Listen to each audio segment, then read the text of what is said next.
ہماری گود میں ایک ایسا بچہ آنے والا ہے جس کو اللہ تعالیٰ حکمت، کتاب، تورات، انجیل سب سکھائے گا، اور وہ بنی اسرائیل کی طرف رسول بن کر کے آئے گا، اور پھر وہ یہ کہے گا لوگوں سے، ابھی عیسیٰ علیہ السلام پیدا نہیں ہوئے، ان کی ماں کو یہ بشارت دی جا رہی ہے، ان کی ماں سے کہا جا رہا ہے کہ وہ بیٹا تیرا جو آئے گا وہ یہ کہے گا لوگوں سے، میں مادرزاد یعنی پیدائشی اندھے اور کوڑ کی بیماری، سفید داغ کی بیماری والوں پر ہاتھ رکھ دوں تو شفایاب ہو جائیں گے، اور کہ میں مٹی کے پرندے بنا کر پھونک ماروں تو وہ زندہ اڑیں گے، اور وہ یہ بھی کہے گا کہ میں تمہاری ساری چیزوں کی خبر دوں گا جو تم گھر میں جمع رکھتے ہو اور جو کچھ چھپاتے ہو۔ عیسیٰ علیہ السلام کے متعلق قرآن میں آئی یہ باتیں، یہ تمام چیزوں کے بعد اللہ فرماتا ہے پھر وہ تورات اور انجیل کی تصدیق کرتا ہوا آئے گا، اور بعض وہ چیزیں جو لوگوں کے لیے حرام تھیں اسے حلال کرے گا، نئی شریعت لے کر کے آئے گا۔ تو ان آیتوں پر میں نے رک کر کے ایک مفید بات آپ کے سامنے پیش کی تھی، نبی کے آنے کا تذکرہ چل رہا ہے کہ عیسیٰ علیہ السلام آئیں گے، کیا کیا صفتیں لے کر کے آئیں گے، اسی بیان کو میلاد کا بیان کہا جاتا ہے۔ جب قرآن عیسیٰ علیہ السلام کی میلاد کا بیان کر رہا ہے تو محمد رسول اللہ کی میلاد کا بیان کیسے نہیں کر سکیں گے؟ یہ بدعت نہیں، قرآن کی سنت ہے، قرآن سے ثابت ہے، نبیوں کی ولادت کا ذکر کرنا بدعت نہیں بلکہ اللہ تعالیٰ کی سنت مبارکہ۔ آگے پھر عیسیٰ علیہ السلام کی جب عمر مبارکہ 33 سال کے قریب ہوئی تو ان کے دشمن یہودی ایسے ہوئے، عیسیٰ علیہ السلام تو پیدا ہوئے،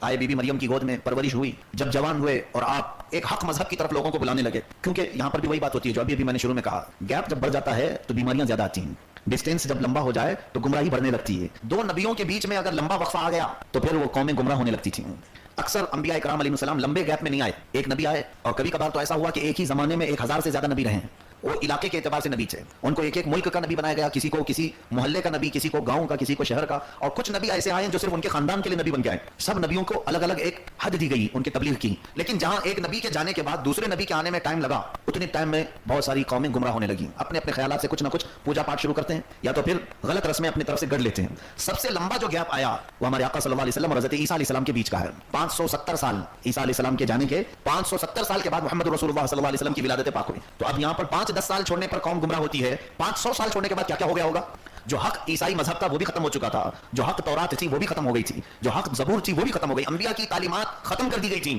اب اتنا لمبا گیپ کیوں دیا گیا نبی کونین صلی اللہ علیہ وسلم کے؟ اس لیے کہ رب ذوالجلال یہ بات اچھی طرح سے جانتا ہے کہ جس نبی کو بھیجا جا رہا ہے اس کے اندر اتنی کیپیسٹی ہے کہ 500 سال کا عرصہ گزرے کہ 5000 سال کا عرصہ گزرے، اس کی صرف ایک نگاہ سارے گند کو دور کر دے۔